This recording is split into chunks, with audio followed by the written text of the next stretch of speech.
Bueno, dejamos a los locos de la azotea y nos ponemos muy serio porque para dar continuidad al tratamiento de un caso que está atrapando la atención a nivel nacional en el tratamiento de la noticia, como también a nivel internacional, ¿no? Sobre todo me estoy refiriendo al caso que involucra al diputado misionero Germán Quisca y a su hermano Sebastián, y hablo también del ámbito internacional porque es una causa que se inició por una alerta justamente de una alerta activada por organismos internacionales que trabajan en esta materia. Estamos hablando de violencia sexual infantil, de la tenencia, reproducción y distribución de material de violencia sexual infantil explícita,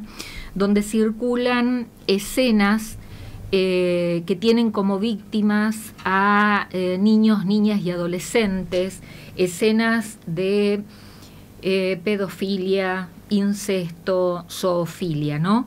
Y venimos abordando este caso consultando periodísticamente a un colega de la provincia de Misiones, a Fernando Rumi, con quien consultábamos el viernes de la semana pasada y también lo hicimos ayer. Y ayer reflexionaba un poquito en voz alta y compartía con la audiencia, ¿no? Primero, ¿qué anticuerpos debemos generar como sociedad para prevenirnos en cuanto a estos casos o a este tipo de delitos? Por un lado, el control que como adultos y para quienes son padres o tutores de niños y niñas, que debemos tener en su actividad en cuanto a la conectividad y también la actividad en la web o en el universo de Internet, la educación también que necesitamos y cómo protegernos como sociedad y sobre todo cómo proteger a los niños, niñas y adolescentes. Esto en lo que tiene que ver un poco con seguridad informática. Y el otro aspecto que ayer también intentaba desarrollar es respecto que escuchamos decir en el tratamiento de este caso en particular, de tratarlos al diputado y a su hermano, Germán y Sebastián Quiscas, como enfermos. Y ayer decía, no son enfermos, porque si decimos que son enfermos, en cierta medida estamos justificando su accionar, que es por una enfermedad. Y si hablamos de enfermedad, estamos diciendo que tiene un tratamiento o una cura. Entonces, considero que no los podemos llamar enfermos, que en todo caso es una condición de la personalidad y que son personas perfectamente conscientes de lo que están haciendo y que disfrutan de lo que hacen. Entonces, hoy convocamos para desarrollar estos dos aspectos y todos los que puedan surgir en el diálogo a un experto en seguridad informática y a una psicóloga educacional. La presentamos primero a la licenciada Natalia Blengino, que es psicóloga educacional, magíster en psicología educacional. Natalia, ¿qué tal? ¿Cómo le va? Buenas noches. Buenas noches. Muy bien, impactada por este tema y con ganas de compartir también un poco el posicionamiento desde la psicología, ¿no? Y nos está acompañando a través de la comunicación telefónica Pedro Casivio, que es un amigo de radio, de Dialogando por Radio Sudamericana, igual que la licenciada Blengino también. Pedro Casivio es experto en seguridad informática y es perito forense. Pedro, ¿qué tal? ¿Cómo te va? Buenas noches. Buenas noches, Liliana, ¿cómo estás? Muy bien. Bueno, te está escuchando también Natalia Blengino. Pedro, vamos a ver cómo podemos analizar este caso tan horroroso desde estas dos ópticas. Empezamos con Pedro, Natalia. Perfecto. A ver, la primera pregunta que me surge, Pedro, es ¿cómo se activan estas alertas? Porque este caso comenzó con una alerta que se activó y fue dada a conocer por organismos internacionales de Estados Unidos. Vos en varias oportunidades ya nos explicaste esto, ¿no? Lo que tiene que ver con material que involucra a violencia sexual infantil. Explícanos, por favor. Así es, Liliana. Mira, bueno, esto, como vos lo sabés, yo lo vengo por ahí tratando ya hace muchos años.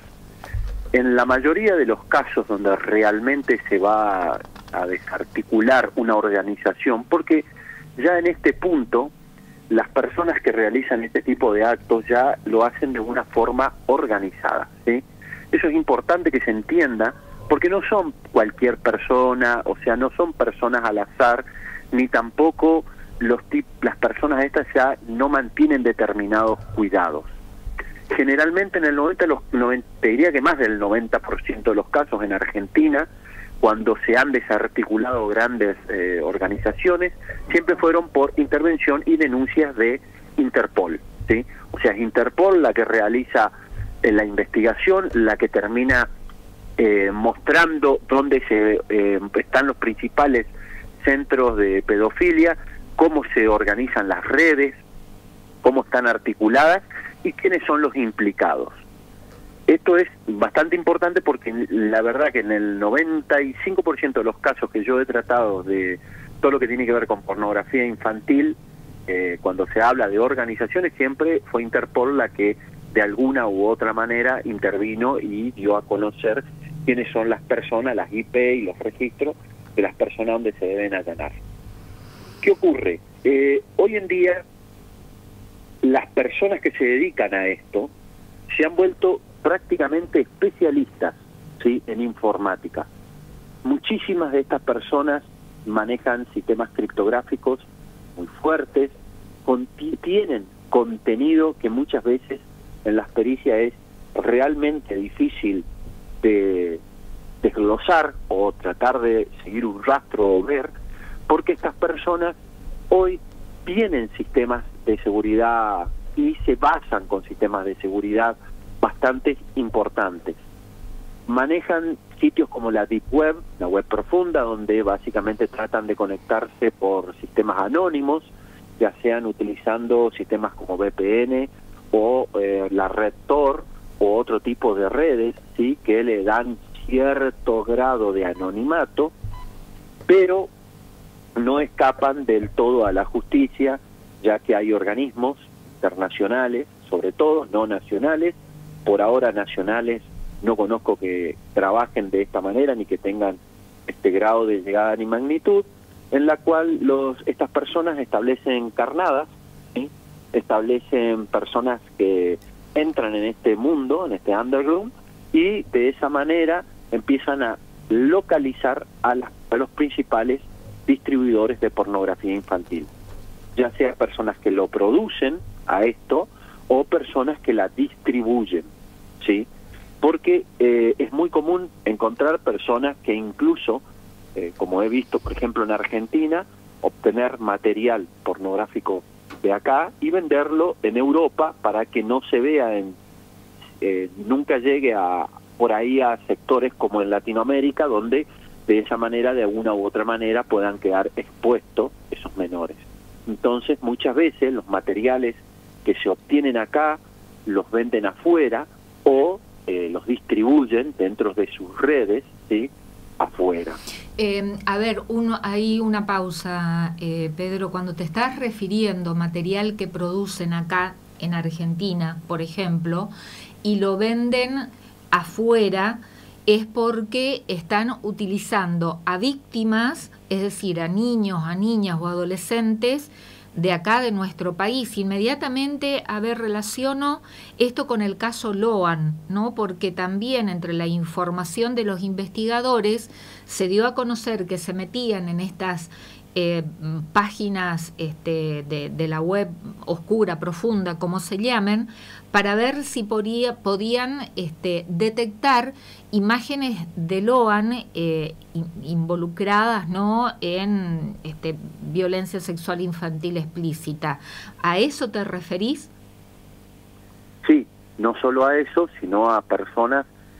Mira, yo voy a contar un caso, por ejemplo, de experiencia personal. Casi siempre, esto lo va a decir mejor la doctora, pero casi siempre las personas que hacen este tipo de cosas siempre tienen una llegada a los menores, siempre tratan de tener una llegada a los menores. Yo, mayormente en todas las investigaciones en las que he participado, generalmente me he encontrado mucho con profesores, ¿sí?, que tienen contacto con determinados menores de determinada edad y que además pueden tener determinado grado de poder sobre estos menores. O sea, personas que todo el tiempo, de alguna manera, manejan grupos de chicos, ¿sí?, y que de alguna forma pueden obtener un grado de poder. Me ha pasado, por ejemplo, casos de profesores, o uno de los casos más grandes que ocurrió acá en el nordeste argentino, en el cual participé como perito, donde una persona falsificaba y hacía pasar como una agencia de modelos, ¿sí?, donde esa agencia de modelos, con un montaje realmente muy bien hecho, estuvo colectando imágenes durante 6 años, haciéndose pasar por una famosa agencia en la cual supuestamente contactaba a los menores para obtener fotos, videos y demás, haciéndose pasar por, digamos, una persona famosa, o que trabajaban para agencias famosas, y de esa manera hacían que las mismas víctimas terminen ofreciéndole material que terminaba siendo material pornográfico infantil, ¿no es cierto? Empezaban con simplemente ropas, vestidos, o sea, con la idea de que iban a participar, por ejemplo, en una marca muy conocida de ropa interior de niños, y le pedían, bueno, sacate en ropa interior tantas imágenes de tal posición, tantas imágenes de tal otra, tantas imágenes en tal otra forma, incluso hasta le mandaban un book de cómo debían posar, y que en lo posible lo ayude una compañerita o alguien para que de a poco vayan siendo mejores las imágenes, y hacían que incluso las víctimas les envíen esas imágenes, hasta llegar después a conversaciones donde estas personas indagaban sobre la mentalidad del menor. No te olvides que siempre estamos hablando de personas mayores, donde generaban una cierta empatía, y luego de generar esa cierta empatía terminaban pidiéndole fotos de manera más provocativa, como para poder llegar más lejos. Hemos tenido de casos así, donde personas que lo han hecho por años a esto, a casos donde se ha llegado al acceso carnal con menores, o hemos descubierto, por ejemplo, imágenes de personas que hasta en su grupo familiar producían el incesto con los menores, y terminaban vendiendo esas imágenes al exterior. Sí, es una realidad que existe y que está metida entre nosotros, y convivimos con esas personas, ¿no? Y bueno, y en este caso puntualmente, un legislador provincial, un legislador elegido por voluntad popular, sentado en una banca en una legislatura provincial, y nada más y nada menos que produciendo leyes. Pero lo triste de esto, incluso más allá de esto, es que generalmente las personas que yo estimo que la doctora tendrá un perfil tal vez psicológico mayor de el perfil psicológico de estas personas, pero en el 90% de los casos que yo he tratado eran personas aceptadas, de muy buena aceptación en la sociedad, personas que ante la sociedad eran impecables, digamos, una conducta intachable, y hasta todavía muchas de ellas jactándose de una pulcritud increíble, profesores supuestamente muy estrictos. O el caso del médico del Garrahan, que no hace tanto tiempo de esto, personas, ¿no?, que vos decís, o sea, yo estimo, eso lo dirá mejor la doctora o no, pero que llegan a un nivel de psicopatía en el cual los tipos enmascaran, tienen un personaje para vender a la sociedad, y utilizan esa misma fachada, ese mismo personaje, para terminar después involucrando a menores que cuesta muchísimo que les crean, incluso a esos menores, que alguien así ha cometido un acto Ya ellos, ¿no? ya le vamos a preguntar a Natalia sobre el perfil psicológico, pero me interesa, Pedro, es entonces, ¿existen organismos internacionales como Interpol, por ejemplo, que están, a ver, yo me imagino, constantemente monitoreando sí, totalmente. y se encienden, y te voy a decir, alertas, internacionales. Y se encienden, o sea, el monitoreo es constante y se encienden alertas en Estados Unidos, en Apóstoles Misiones, en Canadá, en la India, en Ucrania, en Rusia, en distintos lugares. Es decir, es un monitoreo internacional. Una pregunta, y la otra pregunta antes que se me pase, si existen convenios con organismos también nacionales, como por ejemplo en nuestro país. Exacto, mira, a ver, todo lo que dijiste, sí, o sea, la mayoría de las denuncias, te vuelvo a repetir, de las grandes redes, surgieron de investigaciones de denuncias internacionales, o sea, donde Interpol detectaba que había una red y que esa parte de esa red involucraba a Argentina. Entonces en ese momento interviene o Policía Federal o alguna entidad federal como Gendarmería, o generalmente sí es Policía Federal, pero si no puede intervenir incluso Gendarmería o cualquier una fuerza de seguridad federal. Bien. Exacto. Y estas se contactan a su vez incluso con las provinciales para poder articular cómo se va a proceder en esa provincia con ese tipo de personas. Pero es ese organismo internacional, Interpol, el que realiza, claro, el que muestra la investigación y que le da las coordenadas de dónde llegar. Exacto, desde qué IP se produjeron las transferencias, qué tipo de transferencia, qué tipo de archivos se han bajado, qué es lo que deben encontrar y qué no. En general, y en el 100% de los casos son efectivos, digamos, o sea, la verdad que son siempre efectivos. Cuando nos dijiste al inicio que tenemos que hablar de que estas personas actúan de manera organizada y en red. ¿Esto qué significa, correcto, Pedro? Que no son casos aislados de Sebastián y Germán Quisca, unos de Apóstoles, sino que involucra a toda una organización. Exacto, hay toda una organización. Mira, cuando uno empieza a tocar estos temas, ¿sí?, empieza a ver que nunca es una sola persona, sino que es una red. Siempre es una red de personas que, como un club, digamos, privado, donde entre ellos empiezan a manejar este tipo de material. Y que no cualquiera puede entrar incluso a esa red. Ahí está, ¿sí?, otra pregunta. No cualquiera puede meterse en este tipo de redes, ¿sí? Y que llega un momento en que, sin ser algo local, porque estamos hablando de algo que es internacional, donde hay personas en todo el mundo, es una organización, de alguna manera, es una red, una organización la que termina manejando este tipo de material, ¿sí?, en mayor medida.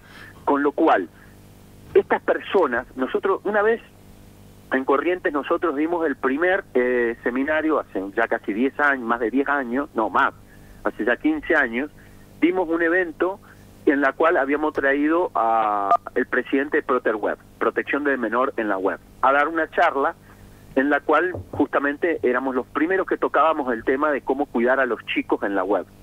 Y lo primero que esta persona dice cuando se presenta es: el 20% de los que están acá vinieron a ver cuáles son las medidas que tienen que tomar para no ser capturados. O sea, en un evento incluso de esta magnitud, el tipo nos decía, no le extrañe que muchas de las personas que han venido vienen para ver cuáles son las medidas que hoy existen para agarrarlos y los tipos poder prevenirse de esa situación. Es decir, formarse para evitar ser descubiertos. Correcto. De hecho, a mí me ha pasado de tratar casos en la que los discos de las personas estas estaban completamente encriptados. Hay casos, uno de los casos más grandes que me tocó acá en Resistencia, que de hecho me cayó a mí, lo denuncié yo a ese caso porque una persona me trajo su computadora como que tenía un virus que le había encriptado todo y demás, y cuando yo termino desencriptando me encuentro con un montón de material pornográfico infantil que se lo sospeché a la persona esta porque el virus que le había entrado era un virus que habían hecho determinados hackers para agarrar pedófilos. Justo tenía ese virus. Entonces, cuando lo termino de desencriptar, me encuentro con el material y justo da la casualidad que lo hago dando clase a los que hoy es el jefe o el director de delitos informáticos y tecnológicos acá en Resistencia. Justo él en ese momento era mi alumno y vemos todo el material, y cuando establecemos la denuncia, estoy hablando hace unos cuantos años atrás, realmente muchos años atrás, ¿sí? Como el fiscal en ese momento se demoró casi 2 meses en pedir el allanamiento de esta persona con todo, tuvimos que devolverle incluso los equipos antes, ¿sí? Y obviamente esta persona tuvo la oportunidad de borrar o ir a adulterar toda la información. ¿Y en qué quedó? De hecho, era un profesor e incluso siguió siendo profesor de un colegio a sabiendas. ¿Y la causa judicial en qué quedó? En nada. En esos tiempos no había tantas leyes como ahora. Hoy realmente hay muchísimo más leyes. En esos tiempos, fíjate que te estoy diciendo que un fiscal se tomó más de 2 meses. Nosotros tratábamos de bicicletearle al tipo para retener la computadora para que el delito informático pueda hacer algo, y no pudieron hacer nada porque el juez nunca autorizó. Bueno. Y en ese caso estamos hablando de un tipo que era un profesor, donde... ¿Profesor de qué nivel? ¿Secundario? Profesor de un primario. Primario. Y las cosas que llegamos a ver eran aberrantes, realmente aberrantes, pero aberrantes a nivel de terminar con un psiquiatra. Y esta persona incluso tenía fotos propias, porque lo que hacíamos era ver determinadas imágenes que podían ser propias y las comparábamos con la metadata de fotos familiares de él y veíamos que tenían la misma metadata, o sea que habían sido tomados con la misma cámara. Entonces, esta persona era una persona que proveía de material, en ese caso, pornográfico infantil, ¿sí? Y esta persona incluso siguió siendo profesor en ese colegio, como si nada. ¿Cómo? Por Dios.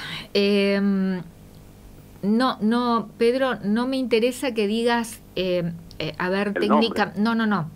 Saliéndonos de este caso particular que lo grafica perfectamente la realidad, ¿no? Y en donde también toca la pata judicial al momento de tener que actuar.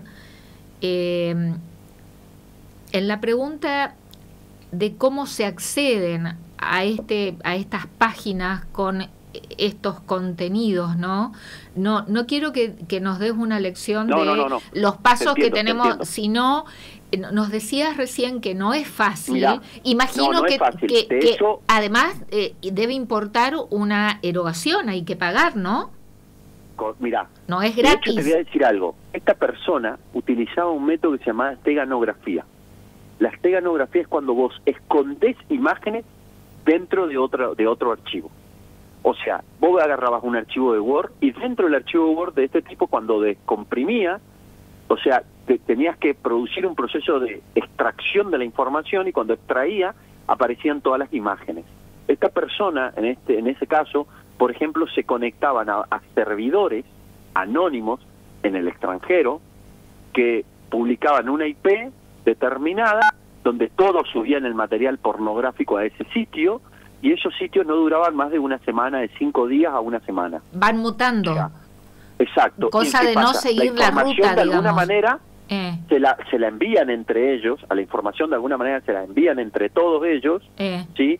Y todos pueden colgar esas imágenes en un lugar que no es de acceso público, ya te aclaro, y que las personas acceden, intercambian el material o incluso venden material y lo sacan digamos, de esa manera lo suben a la nube, y de esa manera ese material termina distribuyéndose a personas con tinte pago, ¿no? O sea, para que tienen que pagar para poder acceder a ese material.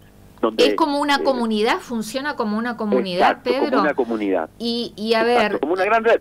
Es una gran red. ¿Y los costos son onerosos? ¿Son o 2 pesos con 50, digamos? Mira, cuando... ¿En moneda extranjera?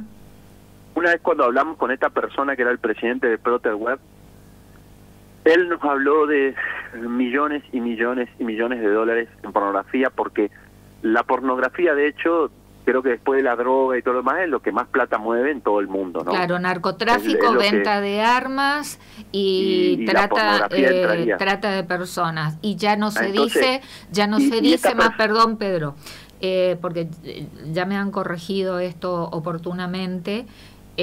No se dice más pornografía, porque cuando decimos pornografía implica como el consentimiento de la persona. Una cosa son los adultos que lo hacen conscientemente y consentidamente, pero cuando hablamos de este tipo de material explícito infantil, lleva el nombre de violencia sexual infantil, ni siquiera abuso, porque abuso también, eso también me han explicado y agradezco a quienes lo han hecho, entre ellos el ministro del Superior Tribunal de Justicia, el doctor Alejandro Chaín, que es especialista en esta materia, porque abuso también nos da el mensaje como que es pasible de uso, ¿no? Una cosa, sí. Y no, entonces cuando decimos abuso también estamos diciendo mal, tenemos que ponerle el nombre de agresión o violencia sexual, ahí se trate infantil, adultos, estamos hablando de violencia sexual. Entonces me dijeron, pornografía infantil no existe,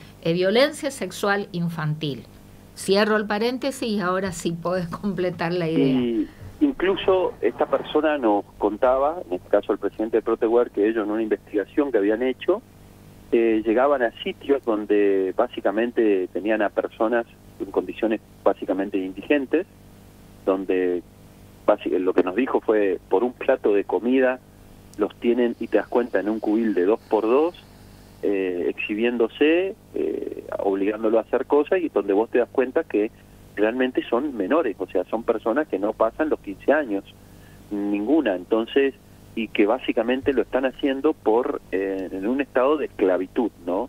Donde no se sabe quién está detrás de eso, y que no es esa la persona que obviamente se está vendiendo libremente, sino que en realidad está siendo de alguna manera hasta regenteada, pero como no se sabe el país, el lugar ni de dónde se están emitiendo los videos, excepto que sea alguien como Interpol que puede interceptarlos, incluso en un tiempo eso fue algo hasta casi popular. ¿Y cómo y las transferencias, los pagos, es en moneda extranjera? ¿Cómo se realizan? Criptomoneda, directamente lo utilizan en criptomoneda o Ethereum. ¿Imposible el rastrearlo? Todo es imposible rastrearlo. Y hoy ese tipo de cosas se ha vuelto casi imposible el rastreo. La escuchamos a Natalia, Pedro, y podés preguntar también, obviamente. Natalia, antes, ¿querés preguntarle algo a Pedro? No, de hacer un intercambio sí, me interesa mucho lo que él estaba comentando, y esto donde se detecta que más del 90% de las personas que por ahí están en este tipo de delitos son profesores, son docentes, como que hay un perfil muy definido, y yo agregaría, ¿no? O sea, para no entrar en una cuestión psicológica netamente, pero pensemos en el cura Grassi, pensemos en el psicólogo infantil Corsi, pensemos en Michael Jackson y Neverland. Entonces, evidentemente hay un determinado perfil donde hay un acercamiento a lo que es la infancia, a lo que es tener contacto con niños, con púberes y con adolescentes, y que a partir de ahí empiezan a ejercer todo esto, de que él mismo ponía una palabra que decía, buscan su carnada, ¿no? Y me parece que es eso, de eso se trata, o sea, como que van tejiendo esas redes, tejiendo esos lazos, generando esa confianza. Pero no nos olvidemos que del otro lado también hay un niño, hay una niña, hay un adolescente, un puber, que está en una situación de vulnerabilidad y que por eso puede llegar a ser una carnada fácil, donde los padres tenemos que estar también nosotros tan alerta como Interpol de ver qué es lo que está pasando, qué es lo que están consumiendo nuestros niños, nuestras infancias. Ahí está el control, ¿no? Y ahí está el control, pero hay una psicóloga que se llama Beatriz Anín que dice que la gran epidemia actual de la infancia es el sufrimiento por soledad. Entonces, ¿qué mejor contexto para estas personas que un niño que está sufriendo de soledad, donde encuentra un adulto disponible, donde encuentra un adulto que escucha, un adulto que contiene, que parece cuidar, pero que en realidad está tejiendo todos estos lazos que después llevan a esto que es la violencia sexual ante la infancia, ¿no? Pero en este punto también me parece importante aclarar esto de lo que es la pedofilia, que la pedofilia es ese fuerte deseo, esa atracción sexual que tiene un adulto hacia un niño, una niña, un puber, un adolescente. ¿Es una enfermedad? No lo podemos caratular como una enfermedad. Es un trastorno de orden de las conductas sexuales, definido según el Diccionario de Salud Mental. Es un trastorno sexual, justamente. Un tiempo atrás esto entraba dentro de lo que son las perversiones, por eso Pedro en un momento decía la psicopatía que tienen estas personas. Justamente para un psicópata el otro no es más que un objeto, ¿sí? Un objeto que por ahí es pasible de usarlo para su propia satisfacción y para su propio beneficio. El tema está en que en la pedofilia hay como algo que es del mundo interno, de la fantasía, que a veces no llega a concretarse en el acto, ¿sí? Cuando pasamos al acto, justamente es donde se da esto del delito, ¿sí? Y en esto de la pedofilia, una de las cosas que está muy de la mano también con la psicopatía, es esta cuestión de cómo se va tejiendo, por ejemplo, en el caso del legislador del que estamos, que nos convocó, digamos, para poder como poner ahí el lente y poder analizar lo que está pasando, ¿no? Una de las cosas que a mí más me llamó la atención es que tiene un canal de YouTube que justamente se llama El Rincón del Tío Germán. Qué más amigable, ¿no? Que esto, el tío, ¿sí? Este contacto de llamar así a los niños, ¿no? Esto. Y una de las cosas, hacía actos de magia, hacía actos de magia, con su hermano. ¿sí? Entonces hay toda una construcción de ese cazar esa carnada, de encontrar esa víctima, de la estrategia. Y hay toda una estrategia, ¿no? Entonces esta estrategia, por ejemplo, muchas veces tiene que ver con esto de que nos tiene que llamar la atención el buen vecino, nos tiene que llamar la atención muchas veces aquel que tanto se interesa por la infancia, aquel que de repente está tan solícito, aquel que de repente, un ejemplo de todos los días, que por ahí es como para poner también en pregunta este control parental, ¿no? Las pijamadas, las famosas pijamadas, los sucesos por ahí que se escuchan más en la intimidad del consultorio, a veces suceden en las pijamadas, en las casas de los papás en los que más se confiaban o las mamás que más se confiaban. Y cuando uno empieza como a encontrar esto de qué se dio ahí, qué pasó ahí, se generó una confianza de los otros papás, se generó una confianza del niño o de la niña, y eso fue una construcción propia de una persona que en un momento va a cometer este acto criminal, ¿no? ¿Y de qué manera nos damos cuenta?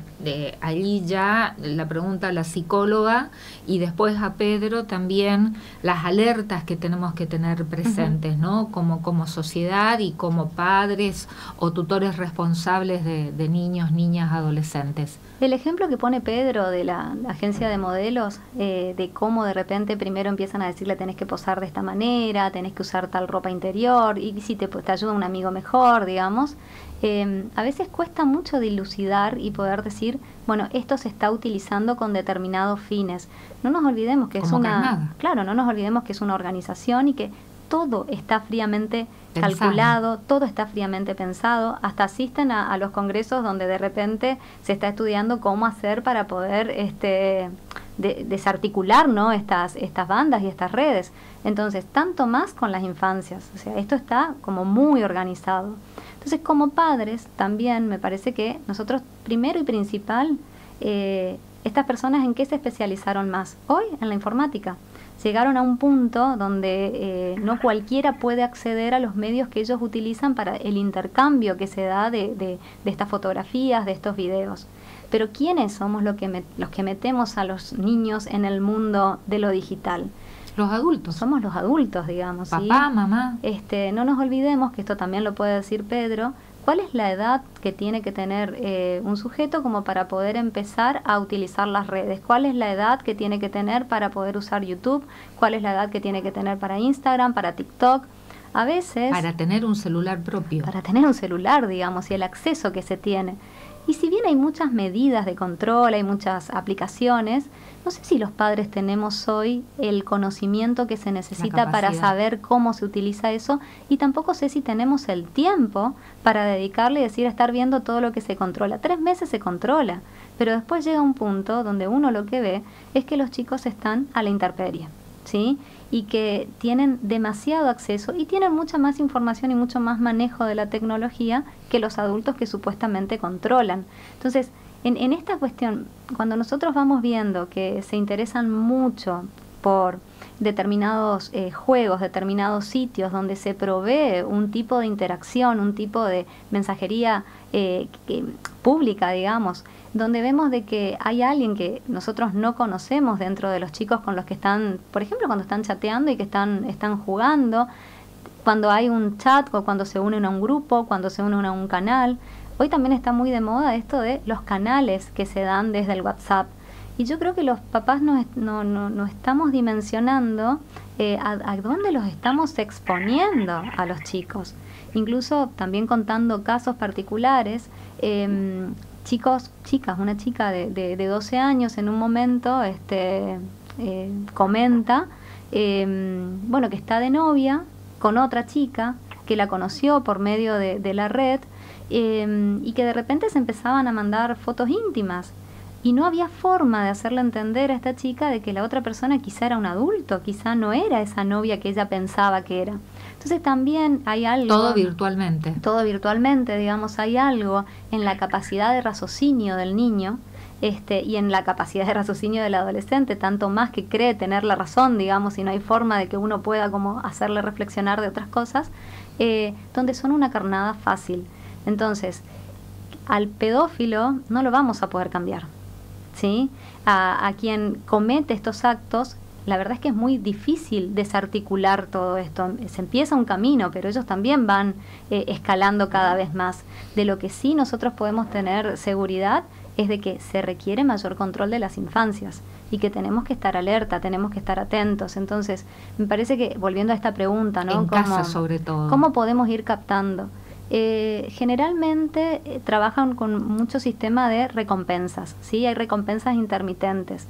¿Esto qué quiere decir? Que de repente cuando están en un chat, cuando están en un intercambio, generalmente le dicen cosas que sí quieren escuchar, generalmente les permiten como determinadas estrategias para determinados juegos, generalmente por ahí les dan, ahora también están las monedas virtuales para poder acceder a determinados juegos, se da como un intercambio, y hablo mucho de los juegos porque desde los juegos también se está viendo toda como mucho actual. acceso, digamos, ¿no? Entonces, hay chicos que de repente cuando se les corta el horario de juego, cuando se les corta esto, bueno, puedes jugar pero no puedes chatear, no puedes tener intercambio, entran en una crisis, en un berrinche, en un nivel de irritabilidad que uno no entiende qué es lo que pasa. Ahí me tiene que llamar la atención. Una alerta. Ahí tengo que empezar a mirar qué es lo que está pasando. Esa dependencia. ¿Qué es lo que está teniendo este niño de estos intercambios? ¿Y con quién está intercambiando? Porque la capacidad que tienen para hacerse pasar por niños, o sea, vamos al ejemplo Michael Jackson, ¿sí? El mundo de Neverland y cómo de repente atraía a infantes. Hablan el mismo idioma, les interesan las mismas cosas. No hay forma de que un niño pueda darse cuenta de que detrás de ese supuesto niño o supuesto otro hay un pedófilo. Es el adulto el que también le cuesta, ¿no? Pero que tiene que empezar a darse cuenta e indagar qué le pasa a un chico cuando le saco el celular, qué cuando reacción le saco, tiene, ¿no? qué reacciones hay. En su conducta. Esas son las cuestiones que me parece que nosotros tenemos que estar alerta, digamos. Es una manera esta, Pedro, de generar lo que yo llamo anticuerpos en la sociedad, ¿no? De qué manera prevenir. A ver, ¿cómo podemos hacer justamente para, bueno, lo que, como está diciendo Natalia, estar atentos a estas alertas, o de qué manera meternos y controlar y saber la actividad que los chicos tienen en la web o en el mundo de las redes? Bueno, Liliana, como lo hemos hablado creo que muchísimas veces y siempre hemos casi llegado a la misma conclusión, y concuerdo totalmente con lo que está diciendo la doctora, el tema pasa por casa, ¿sí? Porque no nos olvidemos que, como nosotros siempre en la jerga, digamos, se lo llama predador al pedófilo, al tipo que está cazando chicos, lo llama predador. Siempre que hay un predador detrás, como dice la doctora, siempre estamos hablando de una persona mayor que genera una empatía con el niño y que obviamente le dice exactamente lo que quiere escuchar para obviamente obtener un resultado determinado. Y lo peor es que muchas veces estos predadores no solo hacen eso, sino que lo llevan a una situación a los chicos, lo ponen en una situación que luego les hacen creer que es irreversible. Por ejemplo, el exhibir sus partes en fotos determinadas y después los terminan amenazando que si no le envían más fotos o en determinadas situaciones las van a publicar en internet. O sea, toman de alguna forma, cuando ya no lo pueden hacer en forma generando empatía, lo hacen en forma agresiva, ¿no es cierto? Donde, mira, yo tengo toda esta información de vos, tengo todas estas imágenes, imagínate cuando las publique en las redes lo que va a hacer, y todo como en tu colegio, y tus padres, y tu comunidad, y los terminan extorsionando para llegar a algo peor, ¿sí? Los terminan siendo realmente unas víctimas, ¿no? Entonces, yo creo que no hay que sacar el pie de entender que estas personas tienen básicamente todas las herramientas para extorsionar a un menor y ponerlo en una situación extremadamente vulnerable. Entonces, yo creo que una de las principales herramientas que tienen que tener los menores es la confianza de sus padres para que ante esta situación puedan expresárselo, puedan explicarle que están en ese problema sin miedo a represalias hacia ellos, ¿sí? Entonces, el padre pueda generar la confianza suficiente de que el hijo pueda explicarle el problema en el que se encuentra. Incluso esto muchas veces previene suicidios, ¿sí? Que no entendemos por qué terminan ocurriendo. Entonces, es muy importante la comunicación que tienen que tener los padres con sus hijos y sí, tiene que haber determinadamente un control parental, ¿no? Donde qué información o a qué puede exponer un chico. Incluso, no solo los chicos, también tiene que haber una educación de los mayores, porque los mayores son, dentro de su ignorancia, muchísimas veces terminan publicando un montón de imágenes que terminan atrayendo a esta clase de predadores. Ahí está. Muchas veces los adultos son los que terminan exponiendo a sus hijos a esta clase de personas. Ahí está. Entonces, diste, y te pido nuevamente una pausa, diste para mí en un punto que es clave, importantísimo. Ayer lo mencionaba, ¿no? En la era que estamos viviendo, que los adultos, vamos a empezar por los adultos, porque los adultos son somos los responsables del mundo de los chicos, ¿no? De los niños y niñas. En esta era en que todo hay que exhibir, todo hay que publicar, y se publican fotos de los chicos, incluso con esta moda que ya viene de hace un tiempo, de las fotos artísticas, de las imágenes artísticas producidas de los bebés recién nacidos, ¿no? En que se hace toda una producción fotográfica de los bebés desnuditos, sí, tapando las partes íntimas, pero con toda una producción artística, y que la publicamos también en las redes, ¿no? Entonces, Pedro, esto que acabas de señalar para mí es fundamental, porque vemos constantemente como en el mundo de las redes, las mamis, sobre todo, publican las imágenes de las nenas o de los nenes o de los bebés y de los bebés en las redes, publican, y que esto puede ser justamente material que se le está facilitando a estas redes para que sean utilizadas en estos sitios. No es descabellado lo que estoy diciendo, ¿no? Y una cuestión que vos, para nada. Bueno, una cuestión que vos comentás, el mundo de la exhibición. O sea, el mensaje que también se está dando a las infancias hay que mostrar. Es una cuestión de que no hay un reparo ante esto de exhibir, ante esto no de hay mostrar. Intimidad, no hay privacidad. No, todo es externo, digamos, todo se externaliza. Entonces también hay como un mensaje ahí, ¿no? En esto de que, bueno, se muestra primero para afuera y después la reflexión, después para adentro. Y a partir de aquí tampoco podemos pensar entonces que las infancias puedan pensar que está mal mandar una foto. No, si está absolutamente naturalizado. Y está naturalizado, si ¿no? mamá lo hace. ¿no?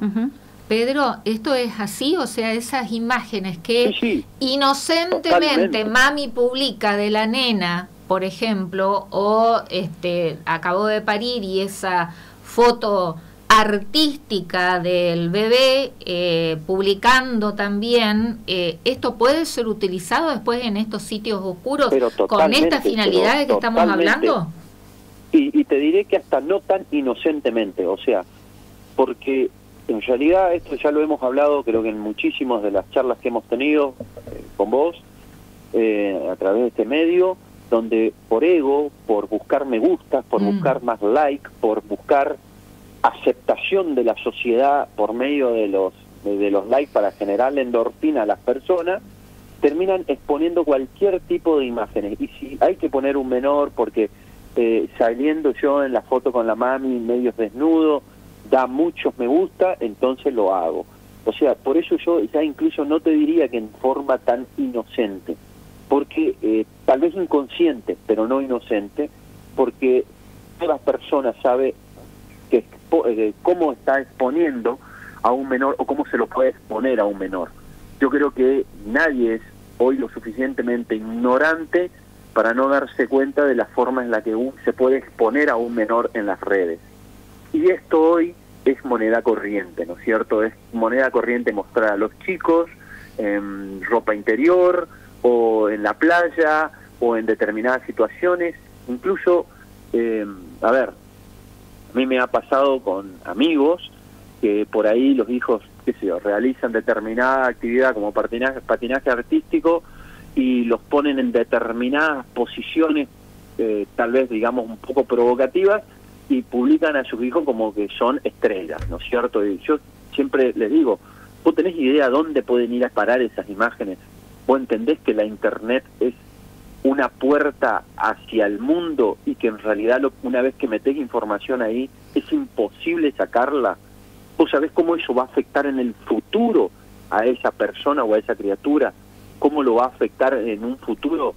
Porque eso lo he visto en el tiempo, he visto cómo se han arruinado familias con este tipo de cosas, y bueno, y ha habido consecuencias incluso, como te digo, como en algunos casos hasta que llevan al suicidio de menores, ¿no? Recuerdo un caso que no sucedió hace mucho tiempo de una adolescente que gracias a Dios no cometió el hecho porque fue interceptado antes, que estaba en el puente a punto de tomar la decisión, y fue como consecuencia que la habían amenazado que iban a publicar imágenes que había enviado, ¿no? O sea, esto sucede, no estamos inventando nada. No, y yo he tenido casos donde personas han amenazado a estos menores a realizar determinados actos y que sean filmados y que sean enviados, o publicaban todas sus imágenes en todos lados, viralizándola. Entonces esto existe, este tipo de amenaza existe. Aparte, si este hay tipo algo... de problemática existe, es real. Ocurre más veces de las que nos imaginamos. Cada vez que nos enteramos de un caso de esto, hay 1000 del que no nos enteramos. Natalia. Sí, si hay algo que manejan perfectamente los perversos es la culpa. Toda la culpa que ellos no tienen la hacen sentir al otro. Entonces el otro, desde ese lugar de que se empieza a culpabilizar, claro, se empieza a culpabilizar porque yo soy el que mandé las fotos, porque yo soy el que me expuse a esta situación, llegan a estos actos, como dice Pedro, ¿no? Que a veces, e incluso porque no hay comunicación, porque uno no sabe, uno dice, no sé qué le pasó, no sé qué situación estaba viviendo, y se vive tan en la intimidad y tan en la soledad, que a veces esa culpa se hace tan insoportable que se llega a este tipo de resoluciones totalmente negativas, ¿no? Como el suicidio infantil. Pedro, en la web, en el universo de Internet, ¿existe la privacidad? Porque a lo mejor cuando vos observás este caso, ¿no?, a tus amigos, la respuesta puede ser, no, pero yo tengo ¿cómo es? Claves, códigos que no acepto a cualquiera como contacto, solamente pueden acceder un determinado grupo de personas a las que yo permito en mi red social ingresar. ¿Existe la privacidad en el mundo de Internet? No, la privacidad no existe. En el mundo de Internet, desde el momento que decimos Internet, la privacidad no existe. Eso pero yo le pongo claves, yo pongo candados. Sería totalmente ficticio, porque desde el momento que una persona puede tomar una captura de pantalla, puede bajar la imagen y tenerla en su disco rígido y distribuirla, ya sea por WhatsApp, Telegram, Facebook, Twitter, cualquier red social, no existe la privacidad en ninguno de los aspectos. Incluso, como yo lo he mostrado en miles de conferencias, hay sitios como archive.org que contienen básicamente toda la Internet, todo lo que pasó alguna vez en la historia de la Internet, y se pueden encontrar páginas y sitios con todas sus imágenes y todos sus archivos que han desaparecido hace más de 20 años. Y actualmente están ahí a la búsqueda, se los puede encontrar, y incluso hasta ver qué modificaciones han tenido año a año. Entonces, no, eso es una fantasía, decir que yo tengo claves, candados, códigos. Yo, que soy experto en seguridad informática, no podría decir que yo tengo las cosas seguras de tal forma en Internet de que solamente está restringido a un sector. Bien. Soy experto en seguridad informática. ¿Y cuál es la edad promedio como para que los chicos accedan a tener sus redes sociales propias? No, empecemos. ¿Cuál es la edad en que le puedo dar un dispositivo, llámese celular, a un chico, a un niño o una niña? ¿Y cuál es la edad en la que pueden empezar a usar redes sociales? Esa pregunta no te la podría responder porque realmente no lo sé. No sé cuál sería una edad acorde. 18 años. Básicamente yo considero que tiene que ser con una cuestión educacional, o sea, cuando el niño que yo tengo está preparado para poder afrontar en una red social o estar en una red social que no se exponga de una manera que termine siendo perjudicial para él, ¿no es cierto? O termine en una acción delictiva. No sé cuál sería la edad, la verdad es que no tengo idea. Pienso que incluso no creo que sea algo estándar que se pueda decir 12 años, 15, 18, porque todas las personas tienen un estado madurativo y hasta cognitivo distinto, pero creo que tiene que ver más con una cuestión de cuán preparado está un niño hoy para estar dentro de una red social. En los colegios, ¿cuántas veces los prepararon, le explicaron la problemática que hay en tener redes sociales o cómo manejar estas? Bien, ¿sí? Ahí Y no solo las responsabilidades que van a tener teniendo redes sociales, porque hoy no nos olvidemos que ya pueden incurrir en acciones legales, participar o terminar inconscientemente participando de temas como estafas o otros problemas. Entonces, ¿cuál es la implicancia legal que tiene que yo pueda tener una red social? Ahí le traslado la pregunta a la psicóloga educacional. ¿Hay una edad? Y en los colegios, en la escuela, mejor dicho, ¿no? ¿Se enseña todo esto? ¿Se educa a los chicos? Volviendo al tema de la edad, a veces cuando los papás me preguntan cuál es la edad, yo les pregunto en qué momento tu hijo tiene la capacidad de moverse solo, ¿sí? De ir del colegio hasta tu casa, de tomar ciertas decisiones. Y a veces te dicen, no, si tiene el celular, tiene 9 años, pero ¿lo dejas andar solo en colectivo? No. Pero le das una dirección y puede ir a hacer una actividad solo. No, lo llevo y lo traigo con todos los peligros que hay, ¿no? Hay más peligros en ese celular que en la calle muchas veces. Entonces, ejemplo, por eso me parece, ¿dónde van a estar más perdidos sino que en un celular donde nadie tiene acceso a ver lo que están viendo, ¿no? Entonces, me parece que desde lo práctico, la pregunta también, más allá de la educación, no hay una edad, pero como que yo le devuelvo esas preguntas también, decir, ¿tienen esa capacidad como para poder empezar a moverse solos? Y entonces, ¿por qué le damos una herramienta en la que van a estar en total soledad, ¿no? Y a la que van a tener acceso a todo? Y después, en relación a lo que tiene que ver con los colegios en sí, ¿se habla de todo esto? Y en algunos colegios sí, en otros colegios no, depende de cada uno, pero no hay hoy en día un diseño curricular que esté a la altura de las problemáticas que estamos atravesando en este momento. Problemáticas actuales como todo lo que tiene que ver con el juego, el casino en línea, el acceso de los adolescentes a las apuestas, los cuidados que deben tener, incluso hasta las clases pueden ser mucho más entretenidas si en informática a veces en lugar de dar temas que se repiten año tras año, empezamos a hablar ya de esta seguridad en la red, ¿no? Y esta ciberseguridad, si se quiere, que me parece que tenemos que dedicarle mucho más tiempo del que nosotros le estamos dedicando en la actualidad. ¿Y cómo le ponemos límites, ¿no? En el uso de estos aparatitos, de estar conectados, hay que ponerle límites, sería la pregunta. Y el primer límite es cuando le das la posibilidad de acceso, digamos. ¿sí? Vuela el chancletazo, ¿no? Porque ese es otro tema también, que ahora, viste que no se puede hablar fuerte, no se puede poner límites. Bueno, ¿no? otra de No las se le puede cuestiones decir no. para ver cuándo pueden tener un celular es cuando tienen cierta capacidad para autorregularse con los tiempos, ¿sí? Cuando vos ves que vos le decís, bueno, hay un determinado tiempo en el que vos vas a poder tener acceso a esta aplicación o a celular o computadora, tablet, del dispositivo. Cuando hay una posibilidad de autorregulación, y eso tarda un montón en llegar, pero algunos adolescentes lo tienen, algunos puberes lo tienen, pero hay que trabajar mucho la autorregulación. Si un niño no tiene esa capacidad de autorregulación a algo tan adictivo como el celular, algo que te da respuestas rápidas, algo que te saca todas las dudas en un ratito, algo que te entretiene en todo momento y que constantemente te está brindando como estos refuerzos positivos, a estímulos y estímulos y estímulos, a un cerebro que también se acomoda, ¿no?, a este tipo de estímulos. Entonces, primero es esta cuestión de cuándo voy a empezar a darle el aparato tecnológico. Y después, bueno, la cuestión del límite también. Hay algo tan simple como el hecho de que el dispositivo se apague a determinada hora y que bueno, pero ahí viene el berrinche. Bueno, pero si eso está pautado previamente, ¿sí? Y si eso está hablado, porque también si alguien está en un momento de total entretenimiento y se te apaga el dispositivo, también hay una cuestión de mucha frustración. Entonces tampoco uno puede ser perverso del otro lado y decir, bueno, se te apagó.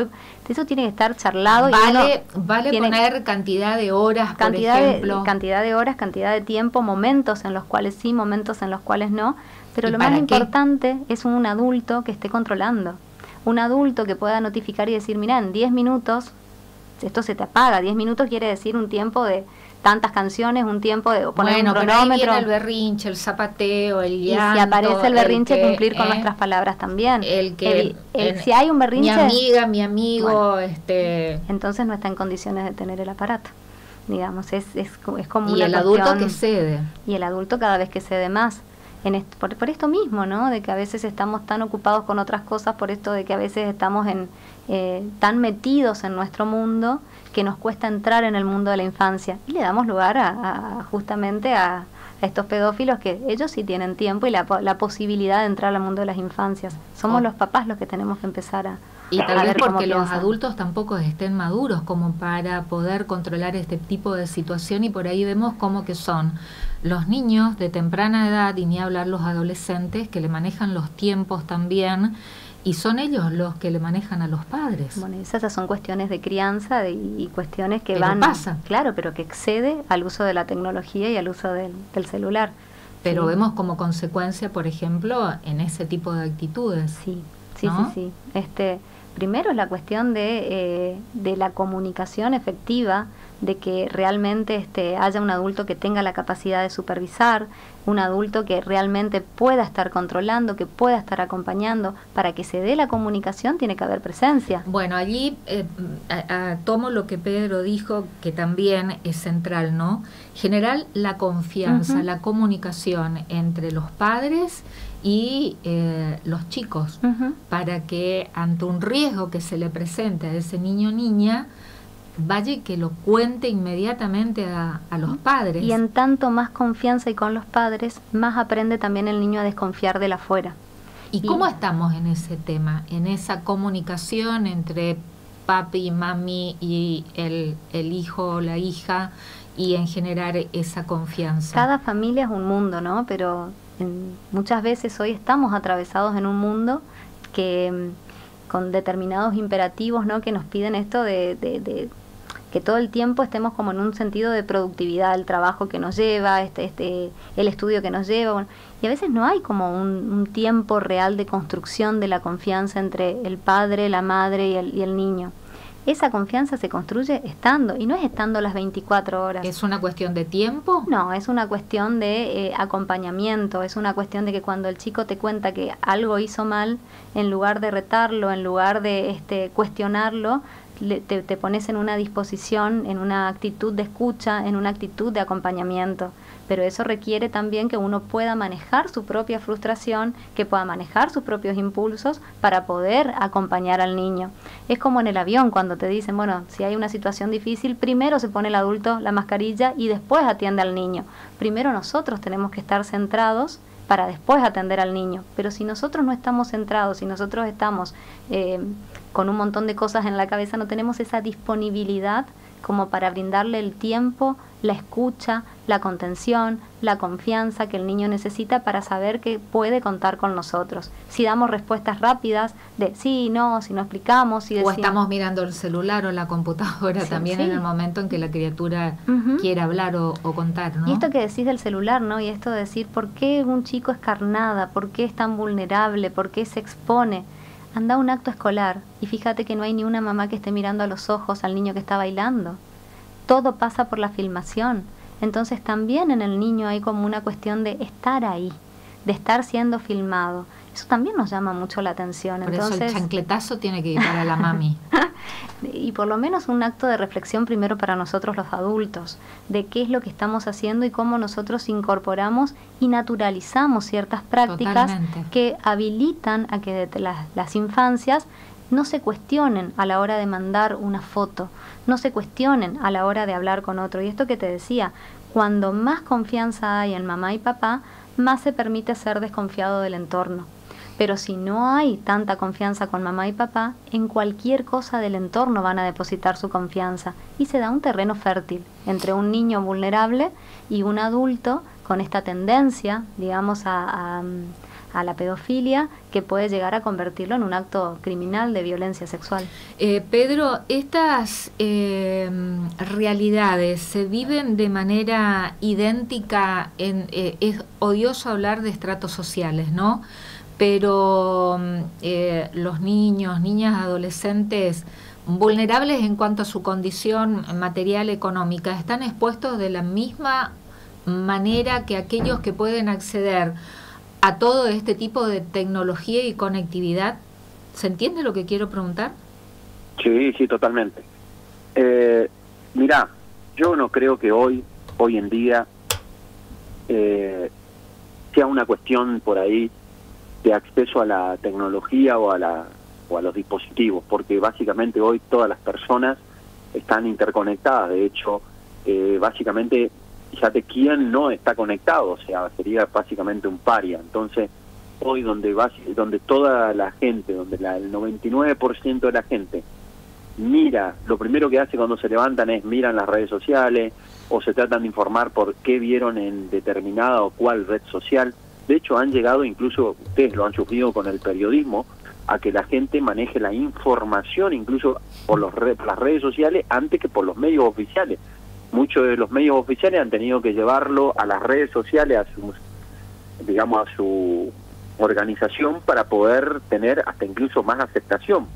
Entonces, hoy yo no creo que sea una cuestión de poder adquisitivo. Hoy la exposición la tenemos todos, o sea, todos los están expuestos, y sobre todo los niños, todos están expuestos.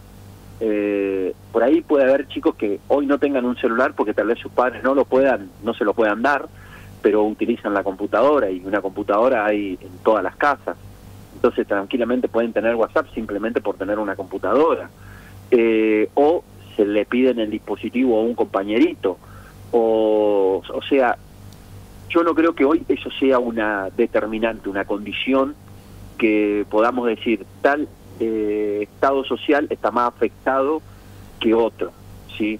por lo menos desde mi punto de vista. Está bien. En general, digamos que niños, niñas de diferentes condiciones sociales, de alguna u otra manera, están expuestos a ser víctimas de este tipo de actividades. Estamos hablando de actividades delictivas, ¿no? Porque la tenencia, ya sea la explotación, la producción, la tenencia, la reproducción y la distribución de material que contenga violencia sexual infantil es un delito.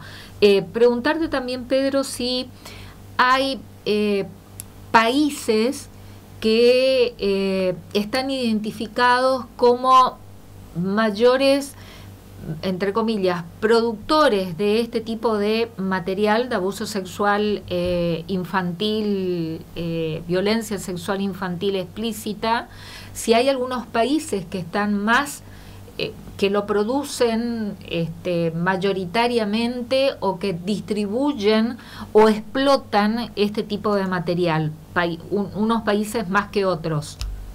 Sí, están identificados. Principalmente todo lo que tiene que ver con Países Bajos, en lo que tiene que ver con la parte europea, ¿no es cierto? Todo lo que tiene que ver Bélgica, todo lo que tiene que ver la zona de Países Bajos generalmente son los principales productores de este tipo de material, ¿no es cierto? Y luego sigue todo lo que tiene que ver con Latinoamérica. O sea, en Latinoamérica es donde tal vez ahí sí podés hablar de que por la condición social que tienen o se dé más que ocurran este tipo de cosas, ¿no es cierto? De que haya más venta de pornografía infantil de Latinoamérica, así como de Países Bajos, que de otros países. Y sí, estamos entre Argentina, está entre uno de los que más produce, Brasil, ¡epa! Paraguay, están entre los mayores productores, Colombia, sí, pero sí también en Europa como productores, hay una gran decir, producción. Como productores sí, de este sí, material, no de consumo, digamos.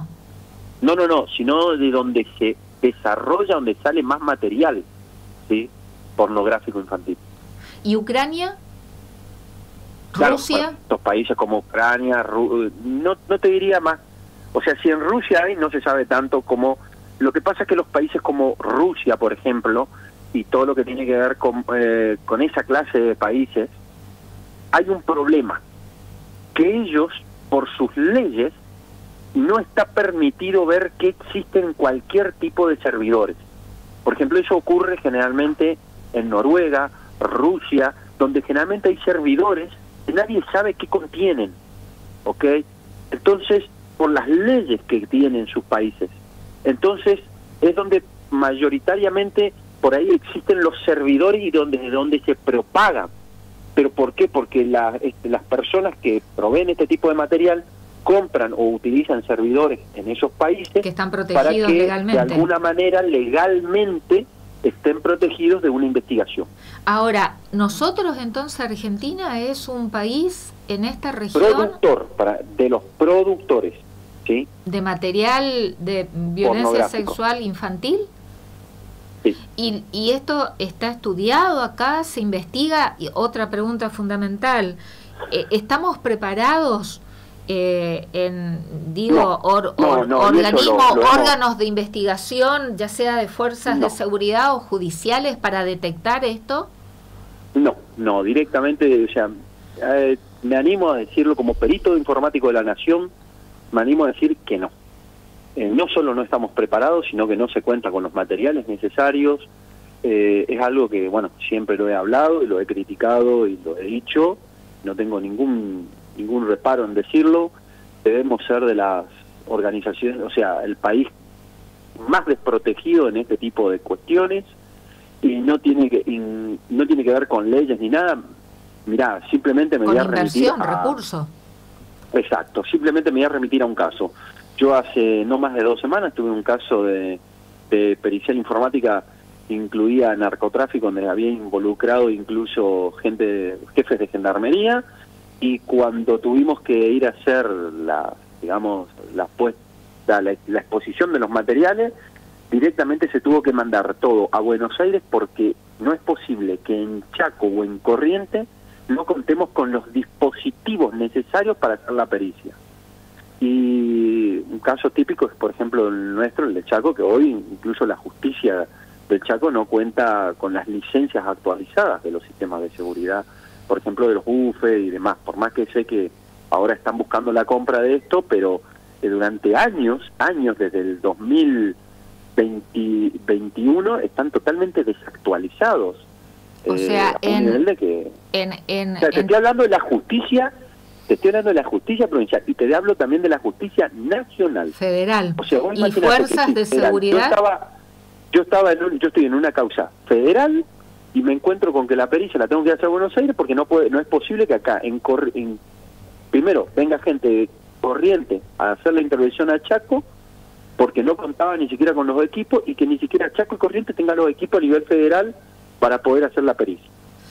O sea, no contamos con los recursos... Con las herramientas tecnológicos, técnicos, mínimos. Mínimas, las herramientas mínimas. Te estoy hablando de no tener un UFE, un dispositivo para extraer información de un celular.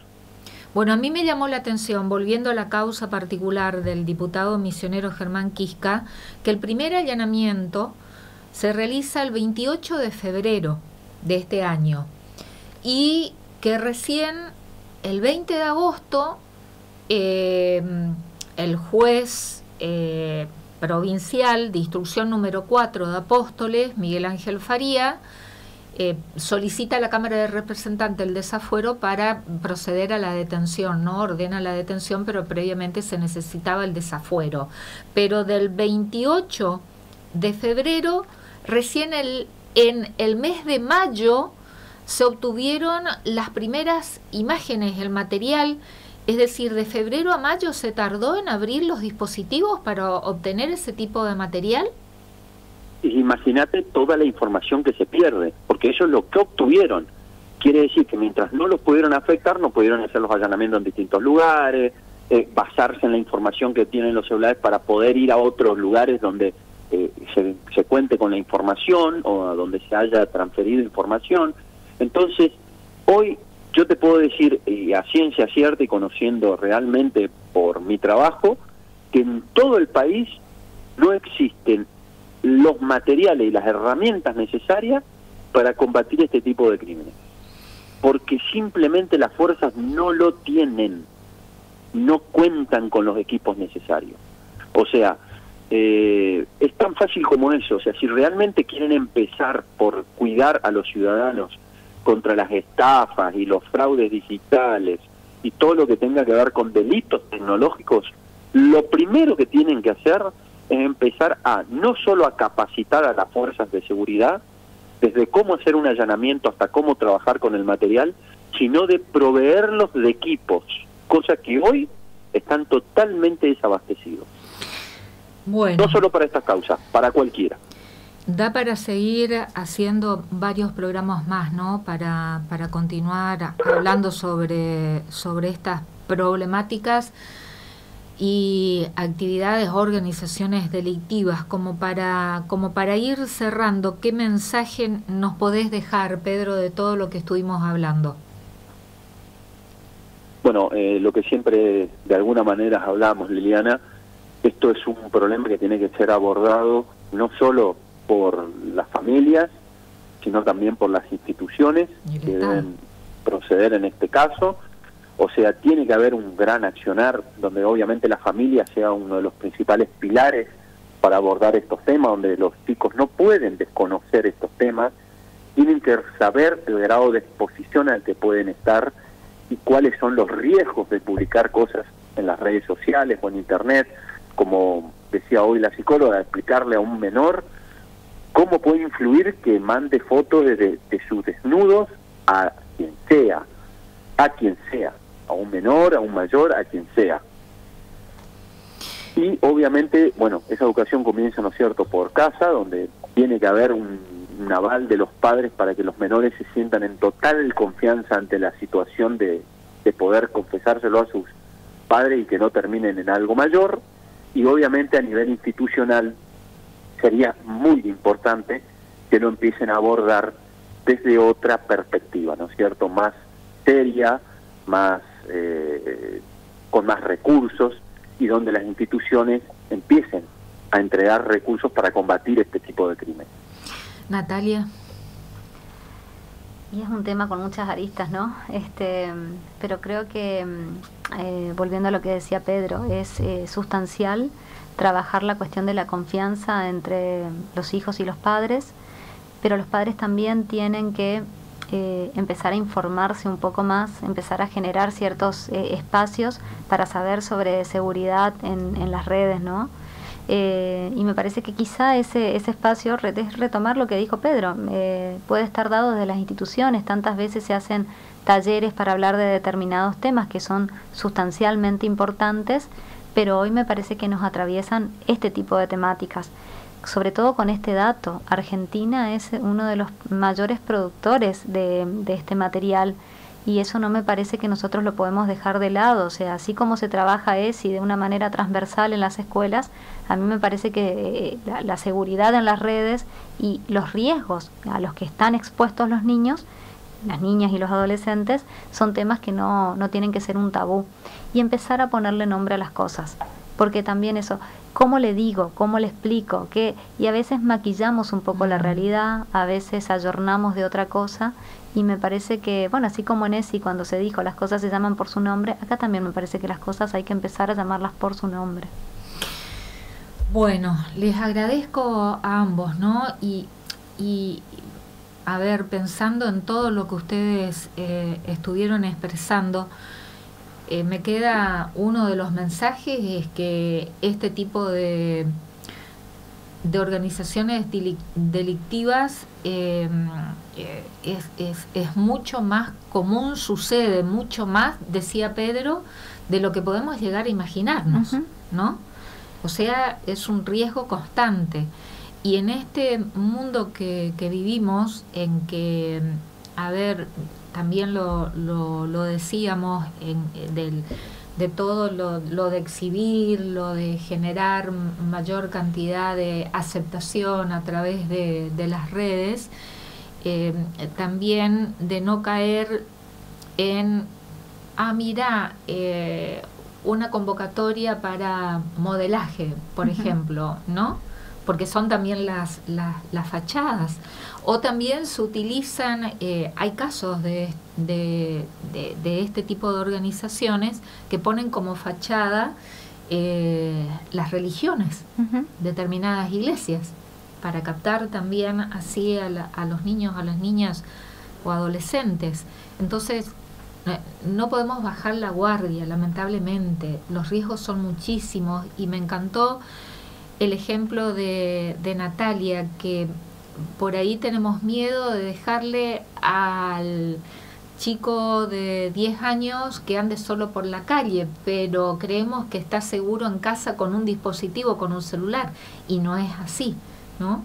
Entonces, tomar conciencia del mundo en el que vivimos, y la comunicación es fundamental, ¿no? Y tratar también de que vuelva el juego al aire libre, ¿no? La pelota, un deporte, caminata, lo que sea, pero sacarlos de ese encierro, de estar conectados, aislados con un dispositivo. Bueno, y así podemos seguir hablando, pero les agradezco a ambos realmente, porque es una manera de visibilizar, y que no queda en este caso del diputado misionero Germán Quisca, que, como bien lo dijo Pedro de entrada, estamos hablando de una red, de una organización, no empieza ni no termina con Germán y Sebastián Quisca, ¿no? Pedro, muchísimas gracias. Gracias a vos, Liliana. Y hasta cualquier momento. Dale, hasta luego. Natalia, muchísimas gracias. Bueno, gracias por el espacio. Natalia Blengino, que es licenciada en Psicología Educacional, y Pedro Casidio, experto en seguridad informática. Cortina musical, tanda, y al regreso ya son las 21:11. Entramos en el bloque final del Dialogando de hoy, pero quería explayarme en este tema que es altamente preocupante, y con lo que terminó de decirnos Pedro, que Argentina es uno de los países de mayor producción de este tipo de material de violencia sexual infantil explícita.